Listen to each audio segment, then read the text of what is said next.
historic improvements, and not just with homicides, and not just with shootings, with one category after another of violent crime, and nearly all categories of property crime as well. This weekend was violent. This weekend was disturbing. Since Thursday, July 20th, Philadelphia experienced 20 shooting victims. There were 2 shooting incidents that were quadruple shootings.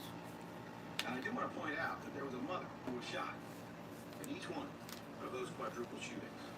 One of those quadruple shootings occurred on Thursday night in the 22nd District, the other on Saturday night in the 39th District. We are here to talk about them, although they're very active investigations, and there's not a ton that we can say about them, but we are here to talk about them. We are also here, however, to talk about another shooting incident that's extremely disturbing, where police tried to effect a car stop, and next thing we knew, shots were being fired at police from that vehicle. That is not an active investigation because the participants were arrested promptly and without being shot and without being killed. I think another example of some of the excellent discipline and restraint that we have seen on the part of officers who were in harm's way, but nevertheless were able to make sure that no unnecessary shots were fired, and we are grateful for it. Let me be very clear. For those of you who are not following the news, people who shoot people get convicted, and then they go to jail, and they go to jail for appropriately lengthy periods of time. That is true when they shoot police officers. That is true when they shoot up mothers. That is true when they shoot up neighborhoods. That's what actually happens. And we will continue to do that. We will continue to do that in the same way that we will continue to hold 2 things at the same time. 2 hands, 2 things. Why we got 2 hands if we're not going to hold 2 things? Thing 1, it was a terrible weekend. Thing 2, we are seeing historic reductions in the number of victims of shootings, historic reductions in the number of shootings, historic reductions in the number of homicides.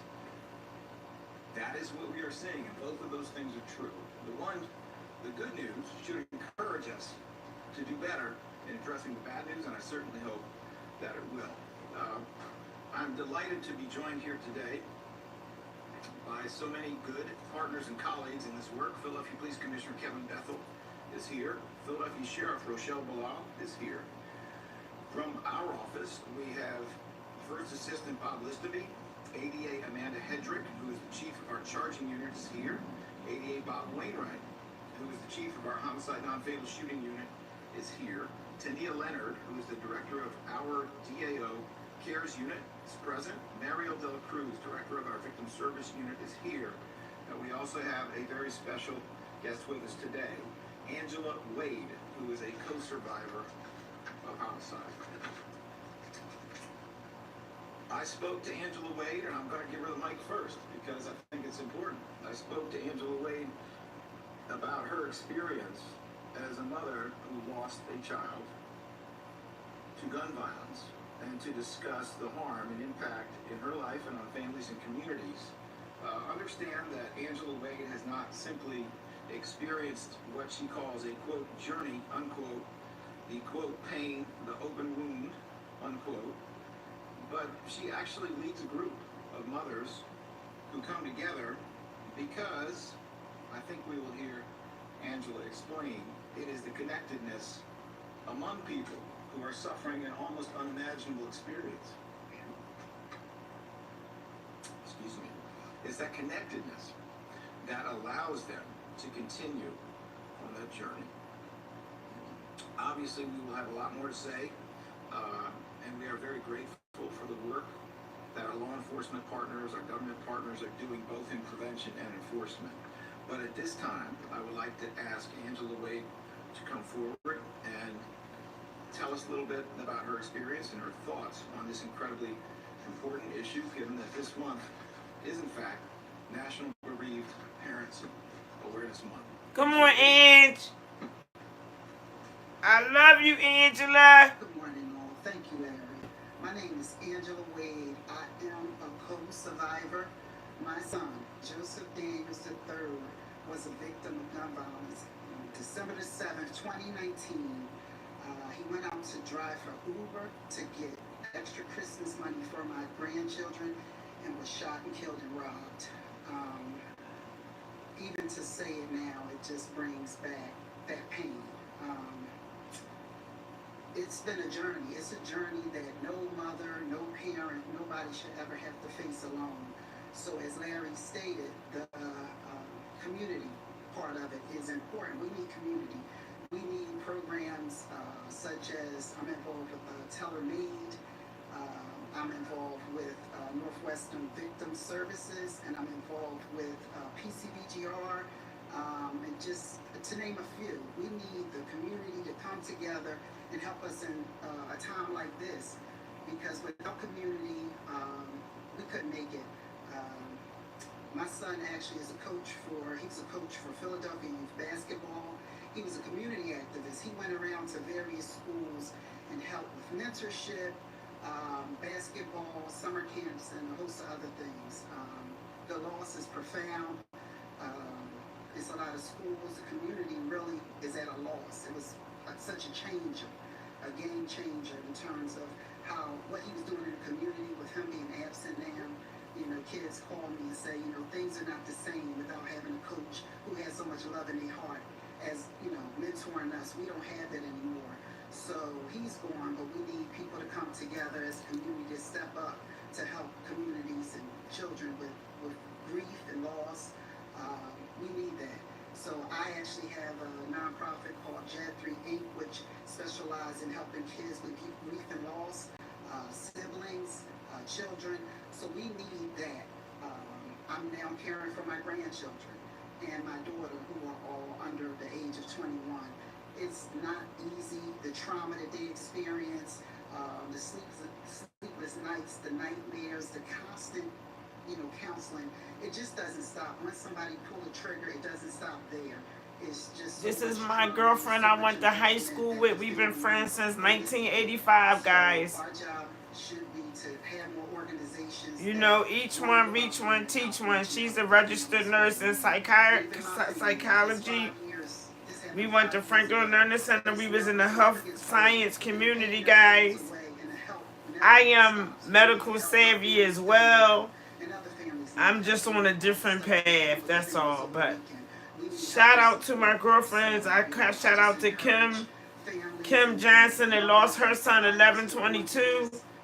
My girlfriend Cindy that lost Marquand on February 15th when I was diagnosed. Or not diagnosed, but when I was set up for the biopsy to let me know how far my cancer, had progressed. So, I'll never forget that day. I'll never, ever forget that day. So, I say to everybody that's here that comes through, yesterday's message was, when the alarm sound goes off, the alarm sound is going off because we ignore all the things that's going on with the youth. It is crazy. It's crazy to me. A son or a child to gun violence, that's overwhelming, that's unimaginable, but you forget that child may have children. My son was mauled down. Are likely to be cared for by the mother who lost someone to gun violence, and then there are the friends, and then there are all the other people who've been traumatized. So you go from overwhelming in this imaginary scenario where it's a single child who had no children. You go from that to reality where there is this entire circle of people who have this devastating impact, and it is left to that mother or that parent to try to deal with all of that.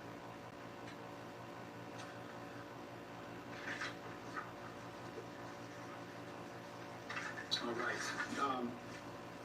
I think what makes more sense than my getting into some of these details with reference to all three of the incidents we have discussed, the shooting at police and the two quadruple shootings, I think what makes the most sense is to call up Deputy Commissioner Frank Venor to provide specifics, primarily on the shooting at police, secondarily and perhaps during Q&A, the details we can share, given that these are open investigations. Each one, reach one, teach one, I shall say. When the alarm is going off, the sound is going off, we ignore all the signs and that God gives us, because He gives us signs and wonders, everyone.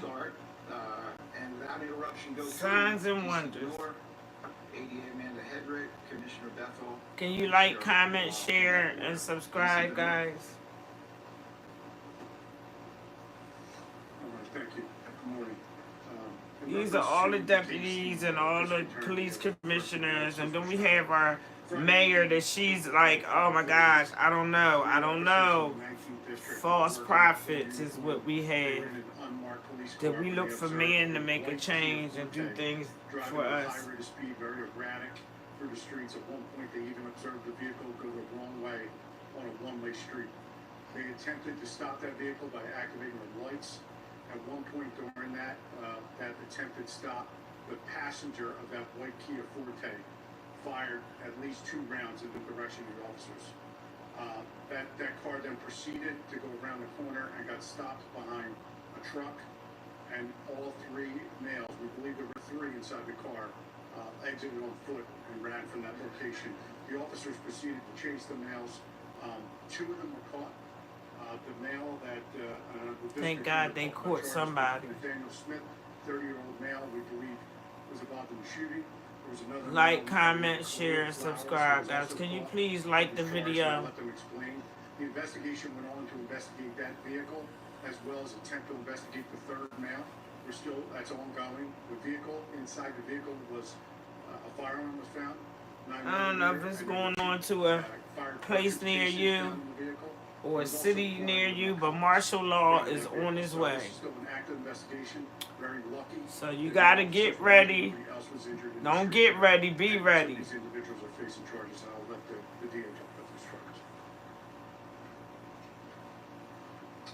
morning. I just turned to this. It's so sad. The 4th of July, you know. Assault of a law enforcement officer, aggravated assault, felony of the 1st degree, firearms charges, including carrying a firearm concealed without a license, and other lesser included charges for those assaults on those police officers. He is also charged with possession with intent to deliver crack cocaine and marijuana, as well as conspiracy to do so. Mr. Flowers is charged with possession with intent to deliver crack cocaine and marijuana and conspiracy to do so. Mr. Flowers' bail was set at $500,000. Bail for Mr. Smith is a total of $1,050,000 in this matter. So I'll say about that, first and foremost, Ms. Wade, I want to thank you for your words, and don't listen to you.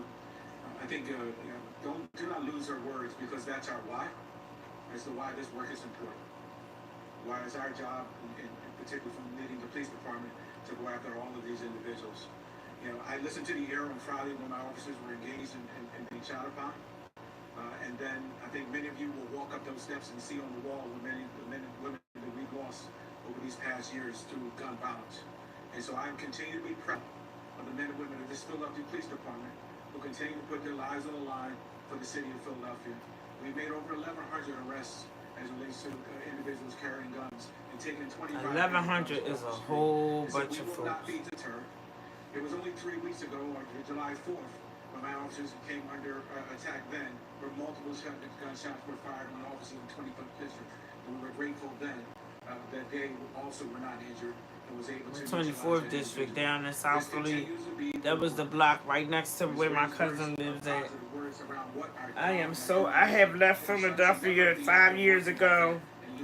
My family is still there. I go down there to go to the doctors and everything, but I'm ready to go. It is cowardly acts to sit in a group and be firing kids. When you have children being shot. I'll take you back 50 years as a young kid growing up in the neighborhood. Even during our gang wars, the gang guys would stop, and children and families and parents and mothers were walking down the street. That is not acceptable. So we cannot continue to allow our children being shot in the city and our mothers being shot as if it doesn't matter.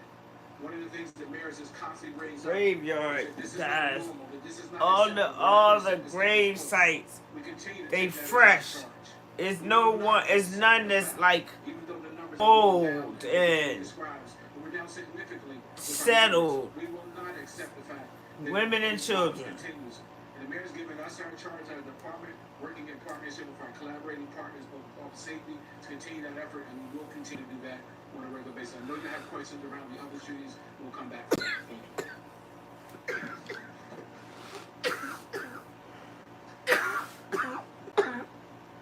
Good morning. Thank you, D.A. Krasner. I want to begin by expressing my support for the brave officers of Philadelphia Police Department who were targeted in this senseless act of violence. We are grateful for their survival, Commissioner, and their continued service to our city. Today's announcement is a testament to what happens when law enforcement agencies collaborate. The Philadelphia Sheriff's Office stands in full partnership with the District Attorney's Office and the Police Department to ensure that those who commit violent acts, especially against law enforcement, are swiftly held accountable. Attacks on our officers are attacks on the safety and stability of our communities. We will not tolerate this kind of violence, and they don't really want this smoke. Gun violence is not just a police issue. It's a public health crisis affecting every neighborhood, every person. The Sheriff's Office remains committed to executing warrants, removing illegal firearms, and supporting community Hey, safety Chris. initiatives that get to the root of causes of the violence in our city. It's so sad here, Crystal. I'm ready to go. Stronger, safer neighborhoods. I'm not that far from Philly. I'm not right in it, but girl, it's horrible. The police is afraid as well. They making the guns. You can have them delivered, the uns. You can have them delivered to your doorstep. FedEx delivers the, what are they, ghosts? Or you put them together, 3D. I'm sorry, let me be quiet. At a child, shooting a mother, shooting at a mother, shooting at a cookout, that none of this is acceptable, none of it will be tolerated, and that we care deeply about the facts. The facts on this shooting at police are pretty simple and totally inexcusable and completely unacceptable. That's where that stands. And there's a lot more I would love to say about those quadruple shootings, but I'm going to respect the reality that we are intensively involved, as of course PPD is as the primary investigator, but we are intensively involved with those investigations, and we need to make sure that we answer what we can and do not answer what we should not in order to preserve the integrity of those investigations. At this time, we are going to go to some Q&A. Yo, wait till he talk about Obama. You gotta hear the Obama. Of course, sure. Must be something exciting out there. Channel 6, ABC, Mr. Perez. No questions, okay. 10 Telemundo, Jaime Beryl.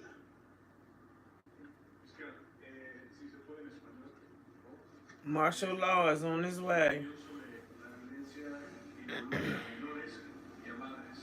Okay, so the question is, would I speak in Spanish, comment upon the violence that has been affecting mothers and minors in Philadelphia over the weekend? Pretty close anyway. Lo que quiero decir es que no vamos a aceptar una ciudad donde los niños y las madres viven en peligro de la violencia de armas, y por eso esas personas que van a poner madres, hijos, hijas en peligro van a sufrir las consecuencias. Nosotros vamos a arrestar, a proseguir y meter en la cárcel por un periodo justo. No vamos a aceptar un mundo de peligro en cuanto a niños ni sus madres. All right, so the answer was translated, sort of. The answer, I guess you can translate yourself. The answer was we are never going to accept a city where mothers and children are in danger, and anyone who is going to participate in gun violence that puts mothers and children in danger is going to be arrested, is going to be prosecuted, and is going to be put into jail for an appropriate and just period of time for such a serious crime. All right, very good. Aaron Baskerville, 10 NBC. I guess you talked about these filthy structural issues. Can you just for our purposes, go over what you know about both of these and kind of the latest? I'm going to defer to PPD on this one. Let me just speak to them, see how much they would like to comment on these two. DC Venor in particular has a better grasp of the details, and also we are in the middle of an investigation. And for reasons we've discussed many times, I do not want to get ahead of them in case I say a little bit more than I should or less than I could. So at that, let me just make sure that DC Venor is prepared to answer, and if that's correct, he can answer it for you. Good? Very good. I'll go backwards to the one that occurred on Saturday evening. On the 1900 block of Honey Park, there was a birthday party / barbecue going on for someone, female, on that block. Lots of friends were invited and co-workers from what I was told. At some point during this barbecue, an argument breaks out between males. That argument becomes physical, and from what I'm told, females joined into the physical fight. At some point during that argument, a male drew a gun, fired, struck a 26-year-old female. She survived her injuries. She was struck in the arm, I believe. There was also a 26-year-old male that was struck in the head and was killed during that exchange. Everybody scattered from what I was told, and people came to try to come to their aid. An individual came out of the house from the second floor after hearing the gunshots, and then it was a short time later, fires down the street in the direction of where there were people. So at this point, another individual was fatally struck, a 29-year-old, who I was told was trying to render aid to people that were shot. And also, we believe at that point, the 7-year-old received a wound to her head that caused her some very serious injuries where she had to get surgery. She's been stabilized, the female is stabilized, and obviously we have 2 deceased. The interviews and the evidence that they collected and through the investigation, the district attorney was able to charge a 20-year-old male, Lonzel. The alarm is sounding. Ezekiel 33:6. And fired down the The street. Watchmen. We are Watchmen. The individual that was shot was at the barbecue. He was a part of the We are the Watchmen. Everybody involved in this knew each other. So this is not going to be, as you know, something we're not going to be able to get to the bottom of. We're working very hard to find the first group of individuals that were fighting and bring them in, and the district attorney will review the evidence we have on them. But I'm not going to name them because we're not there yet. The first quadruple shooting the district attorney referred to happened Thursday, just around 9:30. What we know about this is also a graduation party on the block. At some point during the party, young children, 11 and 12, male and female, their mother in her 20s, and also a 45-year-old male was part of a group playing football outside in the street, throwing the ball around when a black SUV decided to fly down the street at a very high rate of speed. Some of the adults that were playing football had some words with the occupants of that vehicle, and at some point the vehicle went all the way down to the top of the street. Within a few minutes, a male is seen standing at the top of the street, firing in the direction of the crowd. That's when the 2 children are hit, their mother was hit, and this male was also struck in the arm. All of them are stabilized at this time. We are working very hard to get better video. We do have a video of the individual firing. 10 rounds were fired from that top of that street. So we're very lucky that more people weren't shot from what I was told. But at this point, we are waiting to see if we can get a better shot at that vehicle also. Anyone knows about that case, we're urging them to give us a call. Kids don't play outside there. Oh my God, it's so horrible. Let me, if I may, thank you, DC Venor. Let me reinforce that. Anybody got information? Come on. Now's the time. Let's go. Come forward. Let us know what's going on. We don't need to have people throwing a football around, getting shot up. We don't need to have kids who are being operated on. Just one last thing. You just talked about the historic numbers, the reduction. You said, obviously shootings, homicides, victims. Do you have any of those numbers? We do actually, and since and we can put it up now. Now, what you are seeing here is actually the Philadelphia Police Department's daily updated, publicly available data. They have more than that, but this is what you'll see on a daily basis. It's what I see usually by 7 o'clock in the morning, and it does indicate this particular one. Marissa, if we could go to the top. This particular screenshot summarizes what has happened year over year. So, for example, you can see that it's listing 129 homicides to date. Understand those numbers are always, slightly off because because of the way numbers are tallied. But so last year at this time, it was 152 homicides, and that year ended up being the third lowest number of homicides by year end in the last 50 years. We're below that. We are at 15.13% fewer homicides on this date as compared to last year. And currently, it's not reflected here, but it is a fact. Currently, we have the lowest number of homicides on July the 28th that there have been in over 50 years. You see all the green arrows to the right here? These are green arrows, green as in good, as in go.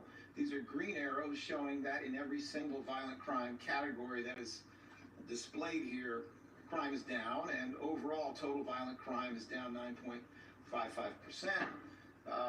Most of the news in terms of property crime is similarly good, not all of it, but most of it. Overall, nearly an 8% decline. If we look at all Part 1 offenses, which is a combination of violent and property, what you're looking at is over an 8% decline in crime overall. And this is compared to last year, which was a historically good year. But maybe the most interesting point here is at the bottom. And that is that PPD in the last few years, I think wisely, started to post information on the number of shooting incidents and the number of shooting victims. And what we are seeing there is also good news. Despite the horrific news of the weekend, which is real, and we have to hold that in one hand, we can also hold in the other hand that shooting incidents overall are down over 18% as compared to the same day last year, which was a nationally historic year for improvement in gun violence and locally historic year for improvement in gun violence, and even shooting victims down 7% again. So, none of that wipes away the reality of what a horrific, violent weekend it was. None of that wipes away the reality of what parents are going through when they have a child who has been shot or who has been killed by gun violence. But all of that should encourage us to say thank you to Commissioner Bethel, thank you to Sheriff Bilal, thank you to City Council and the Mayor for some very intelligent stuff that's being done around prevention and enforcement. Thank you to the people who work in this office who are also doing truly excellent work, both in terms of enforcement and prevention, in my opinion. And that, I would encourage every Philadelphian. It is important not only to take our news in, but to do a little investigation ourselves. I would encourage every Philadelphian, pick up your phone and look at it. And look at the Philadelphia Police Department's crime statistics on a daily basis so that you not only know what's happening today and how this weekend was, but you also know whether we seem to be headed in the right direction or not. Do you have any other questions, sir? All right, thank you. I think we are at Kelly Rule.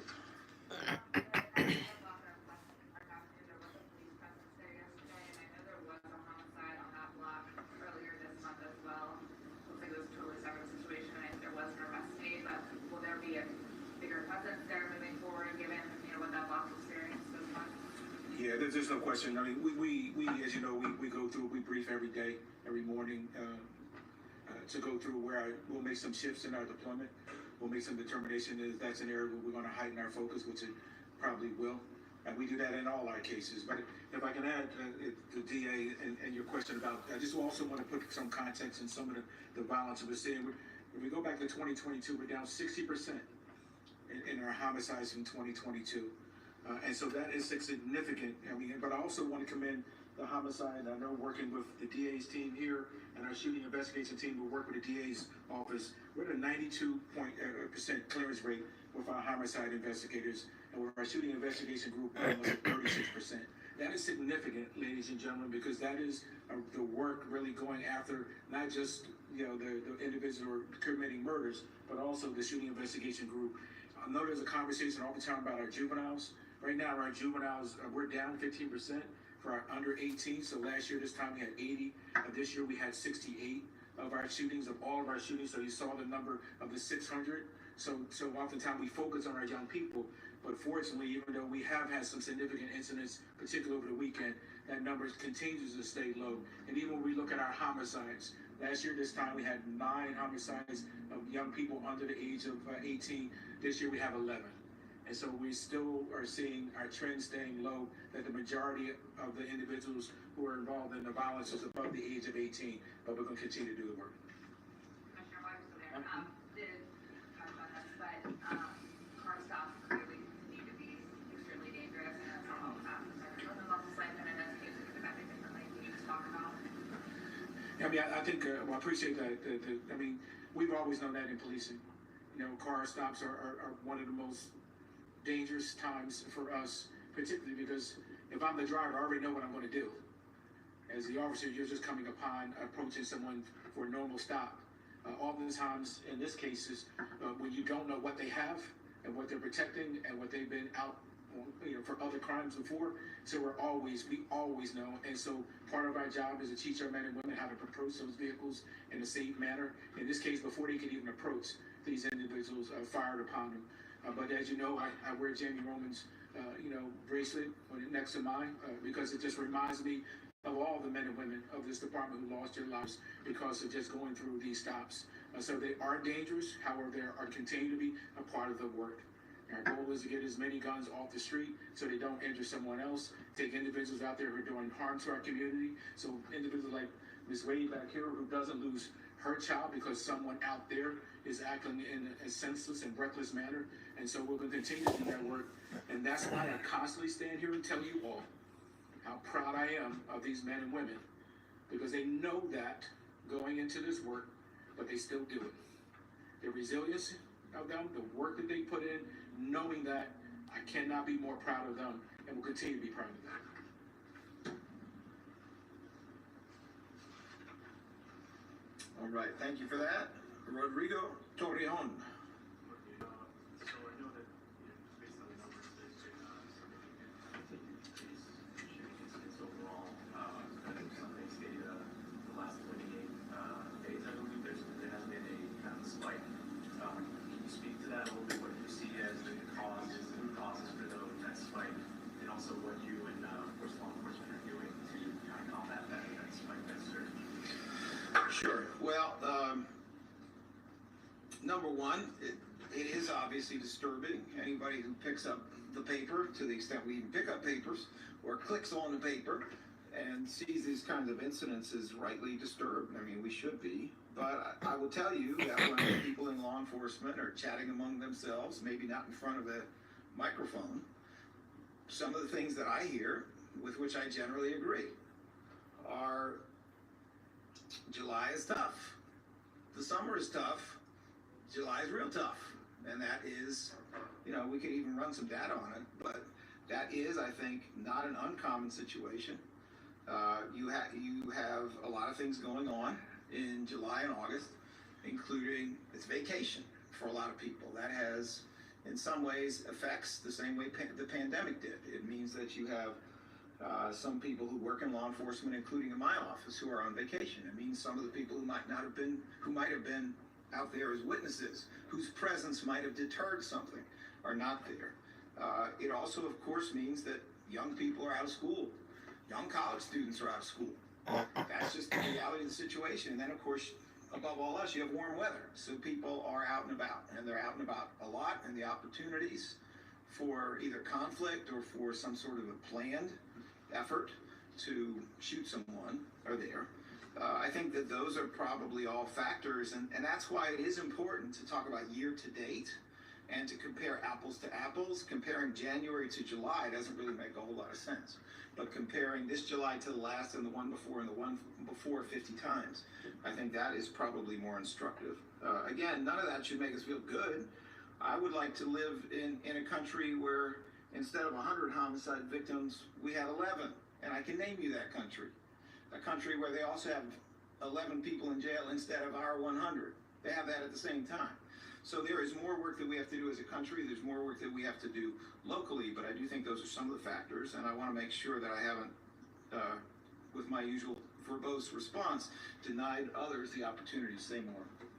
Yeah, I think it's unfair to select two dates and say that's a snapshot of time, right? I mean, we look at the long game. We look at it every day, every week, every month, every hour. That is how we operate. So, this time last year in July in 2022 was 60 homicides. Today we look at 16. I think if you're going to just pick two periods of time, then we'll play that. We'll be going up and down. We work in our department to look at the totality of all the data, look at all the information available to us, look at the intelligence that goes with it, working with our colleagues here, and then we make an informed decision as to we're going to deploy and see we can address those issues.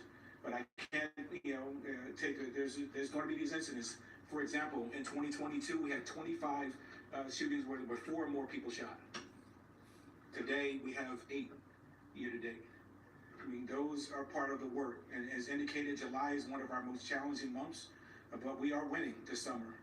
The summer has always been a challenge for us just because the weather, everyone's out, a lot more engagement, a lot more confident. But we're going to continue to stay focused on the work. I wish I could put me in a 2-week bubble, but this is a big bubble for us and a big long game for us. Anything else, Mr. Torrejon? The only thing was just updates on, there was a bunch of other shootings too, along with the 2 electrical shootings, but I can see what you guys have there. Very good. All right, thank you. Geisha Torres, 65 Univision. Okay, very good. We'll do that. Let me see. Mansadine, The Trace. Yes, just touching on you, but with summer upon us, curious if you all give us your impression of how the curfew is functioning, or meeting its goals, or it is All right, let me make sure everybody heard that question, because I know there may be some people up here who want to participate in answering it. Question from Mr. Dean is, can we give him our impression of whether the youth curfew is working, and any thoughts about that? Is that basically it? Yes, and also the youth resource centers are living around for 5 years. Also tell us what you know about how those centers are functioning. Community resource centers also, how they're functioning. I mean, as far as curfews are a tool for law enforcement tool that we use for our enforcement. I mean, our objective in those law enforcement in that contact is to take those youth home. We do that on a regular basis. I don't have the specific statistics to you. We can get you the specific statistic as it relates to that. As it relates to the evening reporting centers, they are linked to the curfew, but our policy is to take those individuals home.